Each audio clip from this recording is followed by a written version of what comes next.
ایسے سینکڑوں کیسز میرے پاس آئے. لڑکی بے پردہ تھی, آپ نے اس کی گوری رنگت, بڑی آنکھیں, لمبی زلفیں اور اس کی ہرنی جیسی چال کو دیکھ کر امی نے بتایا بیٹا ایسا ہے. آپ نے کہا جی میں دل ہار بیٹھا ہوں اماں, کر دے شادی. ہو گئی. اب آپ چاہتے ہیں میری بیوی کو کوئی نہ دیکھے, خواہش بہت اچھی ہے, مطالبہ شرع بھی ہے, لیکن وہ لڑکی ذہنی طور پہ پردہ کرنے کے لیے تیار نہیں. وہ اپنے میل کزن سے اپنے گھر میں ہنس کے باتیں کرتی رہی ہے. اب آپ پابندی لگاتے ہیں کہ تم نہیں کرو گی باتیں. ایک دم ایک شخص آپ کی طبیعت, آپ کی سوچ, آپ کی فکر کے سانچے میں نہیں ڈھل سکتا. آپ زبردستی مولڈ کرنا چاہتے ہیں, وہ مانتی نہیں ہے, اس سے کلیشز پیدا ہوتے ہیں اور گھر تباہ ہوتے ہیں. ہر چوتھے گھر میں یہ فائٹ ہو رہی ہے, پڑھی لکھی فیملیز میں خاص طور پر.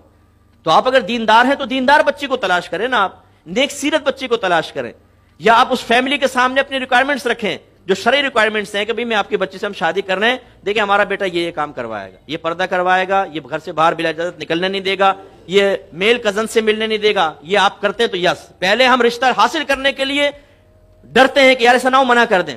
بیٹا بھی فورس کر رہا ہو تو امی زیادہ نہ کہیے گا, آپ کام نہ بگاڑ دیجیے گا. دیکھیں اس کے بعد جب شادی ہو گئی, چیز حاصل ہو گئی, اب چھننے کا خوف ختم, اب محروم رہنے کا خوف ختم, اب اندر کا مومن جاگا ہے. اچھا یہ بھی حیرت ہوگی, خود نماز نہیں پڑھے گا, بیوی نماز پڑھے, خود باہر نکل کے ہر عورت کو دیکھ رہا ہے میری بیوی پردہ کرے. چلو یہ میں اس کو منع نہیں کر رہا ہوں, لیکن بھائی تم بھی تو بعمل بنو, تم بھی تو گناہ چھوڑو. جب تم یہ چاہتے ہو کہ تمہاری بیوی غیر مردوں کو شادی ہال میں جا کر نہ دیکھے, تم غیر عورتوں کو ٹیڑھی آنکھوں سے کیوں دیکھتے ہو؟ یوں ہاتھ رکھ کے یہ, اور پھر یہ لوگ سمجھتے ہیں بڑا بھائی متقی آدمی ہے ماشاءاللہ, اس نے تقوی کی آڑ میں سارا کام کر لیا. وہ بیوی بھی پہچان جاتی ہے. پھر رات کے 2:30 بجے شوہر کروٹ لے کے کس سے چیٹ کر رہا ہے, کیا کر رہے ہو؟ کچھ نہیں بس وہ. اور بیوی اگر کر لے, کس سے کر رہی تھی بات, دکھا مجھے تیرے کردار پہ شک ہے. بھائی تو آپ بھی تو ایسے بنے. تو سمجھانے مقصود ہے کہ بعض اوقات ایک نوجوان چاہتا ہے کہ میری بیوی سراپا شریعت کے مطابق ہو جائے, کیونکہ اس کو خود اس میں پروٹیکشن محسوس ہو رہی ہوتی ہے, لیکن خود رول ماڈل بننے کے لیے تیار نہیں ہوتا. تو اس لیے یہ احکام سیکھنا بہت ضروری ہے. زوجین سے متعلق یہ سیکھیں کس لڑکی سے شادی کرنی ہے. اب جیسے بہت سے ہمارے نوجوان میں صرف سمجھانے کے لیے عرض کر رہا ہوں, غیر مسلم لڑکیوں سے دوستی ہو جاتی ہے. اچھا ہمارا میڈیا بھی اس میں بڑا کردار ادا کرتا ہے. جرمنی کی حسینہ گجرانوالہ کے نوجوان کے لیے دل ہار بیٹھی اور یہاں آ گئی. انگریزی ساتھ بیٹھی ہے, گجرانوالہ نوجوان فوٹو کھنچوا رہا ہے, اور ہمارے ٹرکی نوجوان رشک بری نگاہوں سے دیکھ رہے ہیں, گوری آ گئی گھر میں. او بھائی گوری آ گئی, یہ تو نے دیکھ لیا, اب اس نے کیا ہنگامہ مچایا ہوا گھر میں تمہیں نہیں پتا, وہ ہم سے پوچھ لو. وہ اٹھتی ہے صبح 10 بجے, ناشتہ ساس بنا کے لے کر آئے, شوہر ذرا ٹیڑھا میڑھا کرتا, تھپڑ منہ پہ کھینچ کے مار دیتی ہے. باہر نکل کے وہ ہنس کے, آدھا لباس پہنا ہوا آدھا نہیں, وہ روڈوں پہ نکل جاتی ہے. اس کو تو سنبھالنا مشکل, شترے بے مہار کو. بسم اللہ الرحمن الرحیم. ایک کویشچن بہن نے یہ کیا تھا کہ ایک کوئی خاتون ہے, ان کے شوہر کسی دوسرے ملک میں فوت ہو گئے ہیں, تو اب کچھ جہلا اور ریڈی میڈ جو مفتی, بلکہ ان کو مفتہ کہنا چاہیے, وہ بیچ میں آ گئے ہیں, اور وہ کہتے ہیں کہ یہ خاتون حاملہ کوئی ہیں, حاملہ ہوتی تو ان کو عدت کرنی تھی. تو معاذ اللہ ثم معاذ اللہ ان کے الفاظ جو بہن نے ذکر کیے یہ ہیں کہ اس بیوہ پہ ظلم نہ کرو کہ یہ 4 ماہ 10 دن تک بیچاری عدت کرے گی. دیکھیں جن کسی نے ایسا کہا وہ شدید گناہ کبیرہ کے مرتکب ہیں. میرے آقا صلی اللہ علیہ وسلم, بلکہ میں قرآن میں عرض کرتا ہوں, اللہ تعالیٰ نے فرمایا کہ فَاسْأَلُوا أَهْلَ الذِّكْرِ إِن كُنتُمْ لَا تَعْلَمُونَ, اگر تم نہیں جانتے تو اہل علم سے کویشچن کرو, اہل علم سے سوال کرو. تو فرض قرار دے دیا کہ از خود اٹکل پچو نہ کریں, اپنے پاس سے اندازوں سے گمان کر کے اپنی عقل کو استعمال کر کے مسئلے نہ بتائیں, بلکہ اہل علم سے کویشچن کریں. تو ان لوگوں نے فرض کو ترک کیا, اس وجہ سے گناہ کبیرہ کے مرتکب ہوئے. پھر علم نہیں سیکھا. طلب العلم فریضۃ علی کل مسلم, علم کا حاصل کرنا ہر عاقل بالغ مسلمان مرد و عورت پہ فرض ہے, اور انہوں نے اس کا علم نہیں سیکھا تھا, اور نہ سیکھنا یہ ایک مزید گناہ تھا. اگر یہ ایسے تھے کہ ان کو واقعی مسائل کی ضرورت پڑ گئی تھی تو فی الحال تو کم از کم ان کو سیکھنا چاہیے تھا. تیسرا, نبی کریم صلی اللہ علیہ وسلم نے ارشاد فرمایا جو بغیر علم کا فتویٰ دے, بغیر علم کے فتویٰ دے, اس پہ زمین و آسمان کے تمام فرشتے لعنت کرتے ہیں. یہ بھی گناہ کبیرہ کی علامت ہے کہ فرشتوں کی لعنت اسی پر ہوتی ہے جو گناہ کبیرہ کا مرتکب ہوتا ہے. اور چوتھا, میرے آقا صلی اللہ علیہ وسلم نے فرمایا کہ آخری زمانے میں علم سلب کر لیا جائے گا, کھینچ لیا جائے گا, لیکن ایسا نہیں کہ سینوں سے کھینچ لیا جائے یا کتابوں سے اٹھا لیا جائے, بلکہ فرمایا کہ علماء جلد جلد فوت ہوں گے اور کوئی لوگوں کو مسئلہ بتانے والا نہیں رہے گا تو لوگ جاہلوں کو اپنا رہنما بنا لیں گے اور ان سے مسائل پوچھیں گے اور وہ غلط مسئلے بتا کر خود بھی گمراہ ہوں گے اور دوسروں کو بھی گمراہ کریں گے. تو ایسا گمراہ کرنے والا یقیناً گناہ کبیرہ کا مرتکب ہے. تو یہ سب کے سب انتہائی گناہ کبیرہ کے مرتکب ہوئے. اللہ کی بارگاہ میں توبہ نہ کریں تو یہ تباہ و برباد ہوں گے دنیا میں بھی اور آخرت میں بھی. اب جواب یہ ہے کہ اگر کوئی شوہر فوت ہو جاتا ہے تو عورت پر واجب ہے کہ 4 ماہ 10 دن تک سوگ کرے گی. اگر حاملہ ہوتی تو جب تک پیدا نہ ہوتا تب تک اس کی عدت اور سوگ چلتا, چاہے وہ 2 دن بعد پیدا ہو جاتا عدت ختم, یا 9 مہینے تک چلتا تو 9 مہینے تک سوگ اور عدت چلتا رہتا. لیکن اگر حاملہ نہیں ہے تو عدت معاف نہیں ہے بلکہ اب 4 ماہ 10 دن عدت ہے جو واجب ہے, اور یہ کسی کے ہاتھ میں نہیں دے دیا گیا. جسے بعض ماں باپ کہتے ہیں ہم اپنے بچے کو عدت نہیں کروانا چاہتے. آپ ہیں کون؟ کس نے آپ کو اختیار دیا ہے کہ آپ نہیں کروانا چاہتے؟ جس شریعت نے آپ کو ماں باپ کا درجہ دے کر بچوں کو ادب کا حکم دیا ہے, وہی شریعت آپ کو یہ کہتی ہے کہ بچی کو عدت کروانا واجب ہے. 4 ماہ 10 دن تک وہ عدت کرے گی.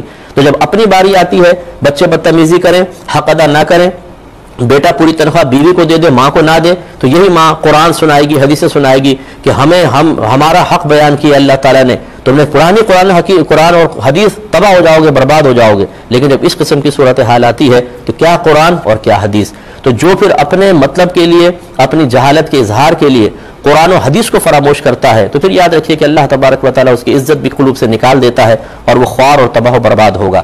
لہذا 4 ماہ عدت گزارنا اس بچی کے اوپر واجب ہے. جو اس راہ میں رکاوٹ بن کر اس طرح آگے آ رہے ہیں وہ سب کے سب گناہ کبیرہ کے مرتکب ہیں. اب آخری جملے کا حکم سن لیجئے. انہوں نے کہا کہ یہ بچی پر ظلم ہے 4 ماہ 10 دن عدت کروانا. اللہ تعالیٰ فرمائے کہ 4 ماہ 10 دن عدت کریں, سرکار فرمائیں 4 ماہ 10 دن عدت کریں, اور یہ کہہ رہے ہیں کہ یہ ظلم ہے. اس کا مطلب ہے انہوں نے ظلم کی نسبت اللہ تبارک و تعالیٰ اس کے رسول کریم صلی اللہ علیہ وسلم کی طرف کر دی. اگرچہ واضح طور پہ نہیں کی لیکن ہے. تو ان سب کو چاہیے کہ تجدید ایمان کریں اعلانیہ طور پر, اور تجدید نکاح کریں, دوبارہ نکاح پڑھیں گے. اگر یہ تجدید ایمان تجدید نکاح نہ کریں تو جتنے اطراف میں لوگ جنہوں نے ان باتوں کو سنا یا اس کا علم رکھتے ہیں ان پہ واجب ہے کہ ان کا سوشل بائیک آؤٹ کر دیا جائے اور ان سے خوشی غمی کے تمام تعلقات منقطع کر لیں جب تک کہ یہ اعلانیہ طور پہ توبہ نہ کریں. یہ رویہ اگر آپ اختیار نہیں کریں گے تو اسی طرح کے جاہل لوگ گھروں کو تباہ و برباد کریں گے. یہ تو عدت کا مسئلہ ہے.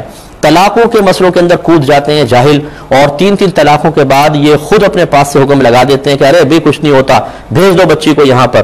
اور آپ یقین کیجئے میرے پاس ایسے کیسز ہیں کہ 15 20 سال تک دونوں میاں بیوی کے اندر جو اب میاں بیوی نہیں ہیں ان میں زنا ہو رہا ہے, اور اسی دوران بچے پیدا ہوئے ہیں, اور یہ اسی قسم کے جاہلوں کے فتووں کی وجہ سے ہیں.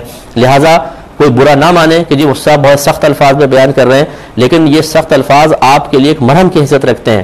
ڈاکٹر اگر ٹیکہ لگاتا ہے تو تکلیف تو ہوتی ہے, سی تو زبان سے نکلتی ہے, لیکن اس کے بعد راحت و سکون بھی ملتی ہے. اس میں آپ ہی کا فائدہ ہے, آپ ہی کا بھلا ہے. آپ ہماری بات کو نظر انداز کر دیں گے تو میرا کیا نقصان ہے, لیکن پھر ہم بھی ہوں گے, آپ بھی ہوں گے میدان محشر میں. اللہ تبارک و تعالیٰ اس کے رسول کریم صلی اللہ علیہ وسلم کی دین کی قیودات, پابندیوں اور شرائط کو نظر انداز کرنے والا, حقیر سمجھ کے چھوڑنے یا چھڑوانے والا کس قدر ذلیل ہوگا یہ آپ وہاں جا کر دیکھیں گے. اللہ تعالیٰ سب کو اس ذلت سے محفوظ فرمائے.